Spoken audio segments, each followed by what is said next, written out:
बारामती हा फक्त एक मतदारसंघ नाही तर महाराष्ट्राच्या राजकारणाचं पॉवर सेंटर आहे. पण आता याच बारामतीत एक प्रश्न जोर धरू लागलाय.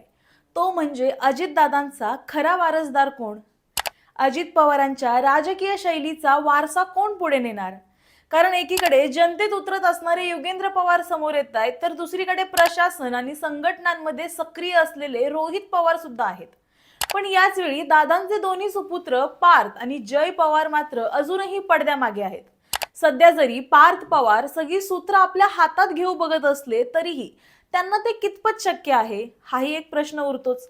सोबतच जय पवार मात्र अजूनही मैदानाच्या बाहेर आहेत. त्यामुळे बारामतीत आता फक्त विकासाचा नाही तर वारसदाराच्या राजकारणाची कुरबुर सुरू आहे. पवार घराण्यात आता अजित पवारांची जागा घेऊन त्यांचा वारसदार कोण बनणार? नमस्कार, मी सारिका आणि तुम्ही बघताय पॉलिटिकल महाराष्ट्र. बारामतीच्या राजकारणात सध्या एक नवा संघर्ष आकार घेताना दिसतोय.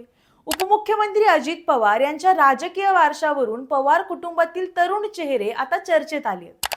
लोकसभा आणि विधानसभा निवडणुकांनंतर बारामतीत निर्माण झालेल्या राजकीय समीकरणांमुळे दादांचा वारसदार कोण हा प्रश्न अधिकच गडद झालाय. अजित पवार यांच्या निधनानंतर बारामतीत एक मोठी पोकळी निर्माण झाली आहे. कारण दादा म्हणजे फक्त नेता नव्हते तर बारामतीच्या प्रत्येक प्रश्नावर नजर ठेवणारा माणूस होते. कोणत्या गावात पाणी नाही, कुठं विजेचा प्रश्न आहे, कोणता प्रकल्प अडकला आहे, कोणत्या अधिकाऱ्यानं काम केलं नाही याची इत्थंभूत माहिती दादांकडे असायची. त्यामुळे आता बारामतीत लोकांमध्ये एकच चर्चा सुरू आहे, दादांसारखं काम आता कोण करणार? दादांनंतर त्यांचा वारसा पुढे कोण चालवणार? पवार कुटुंबाची पुढची पिढी सध्या राजकारणात सक्रिय असल्यानं हा पेच तसा बराच वाढलाय. कारण हळूहळू पवार कुटुंबातील तरुण चेहरे मैदानात उतरायला लागलेत. सगळ्यात जास्त चर्चा सध्या योगेंद्र पवार आणि रोहित पवार यांच्या नावाची आहे. तर पार्थ पवार आणि जय पवार हे तुलनेनं जनसंपर्कात कमी दिसत असल्याचं बोललं जात होतं. मात्र दादा गेले आणि दादांची दोन्ही मुलं दादांच्या दिलेल्या रस्त्यावर चालण्याचा प्रयत्न करतायत. सुनेत्रा पवार यांच्याकडे सध्या पक्ष आणि सरकारच्या मोठ्या जबाबदाऱ्या आहेत. त्यामुळे त्या राज्यभर दौरे, बैठका आणि कार्यक्रमांमध्ये व्यस्त असतात. पण बारामती दौऱ्यावर आल्यानंतर त्यांनी लोकांच्या भेटीगाठी घेतल्या, समस्या ऐकून घेतल्या.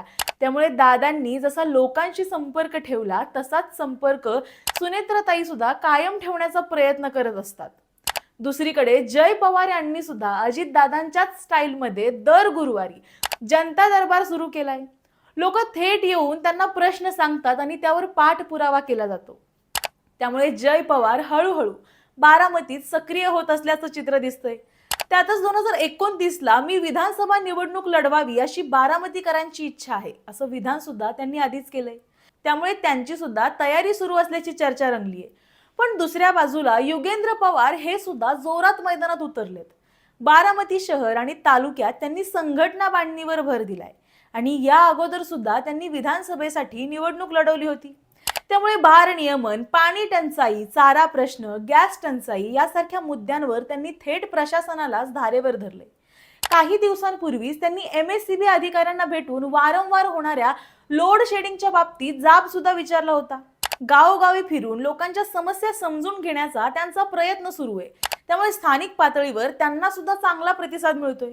सोबतच रोहित पवार यांनी जरी मी बारामती विधानसभा लढवणार नाही असं स्पष्ट सांगितलं असलं तरी सुद्धा त्यांची बारामतीतली सक्रिया आता तुलनेनं वाढलेली दिसते.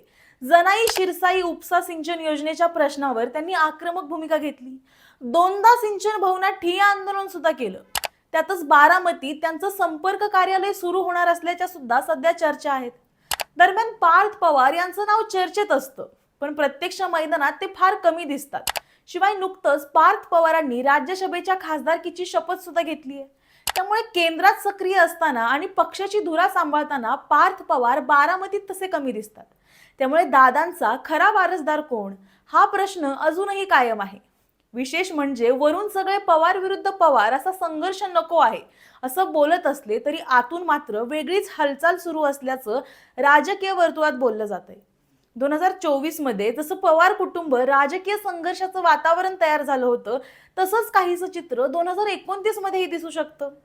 अजितदादांची खरी ताकद म्हणजे त्यांची काम करण्याची पद्धत होती. अधिकाऱ्यांवरचा वचक, विकास कामांवर थेट लक्ष आणि सहकारी संस्थांवरची त्यांची मजबूत पकड, त्यामुळेच बारामतीचा विकास हा वेगळ्या पातळीवर गेला. आजही बारामतीत अनेक प्रकल्प सुरू आहेत, पण त्यांच्यावर दादांसारखं लक्ष ठेवणारं नेतृत्व लोक शोधताना दिसतात. बारामतीत आजही अनेक जण एक गोष्ट बोलताना दिसतात: अजितदादांसारखा नेता पुन्हा होणं कठीण आहे.